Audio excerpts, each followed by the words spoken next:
伫新北市瑞丰的高东啊，因为在地有真侪猫啊，是济民众介意去的所在。不过，其实高东啊是过去是台湾重要的炭矿产地。今年日本专攻煤矿博物馆研讨会头一摆伫台湾举办，学者认为高东啊是亚洲保存炭矿文化相对完整的所在，希望各界重视这款文化资产。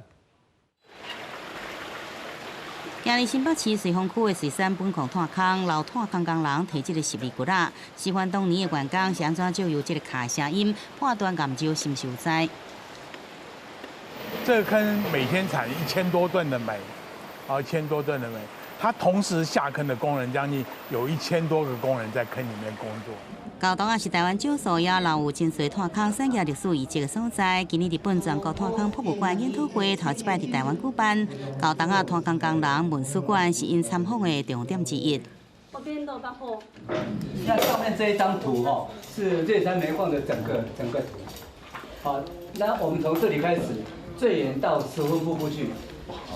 这个全长大概6公里。 高东啊炭坑工人文史馆成立在2019年，国内较早做炭坑的人自分享水产矿业承租场所，免费为大众进行导览解说。学者讲，像这款的博物馆在日本甚至亚洲拢真罕的。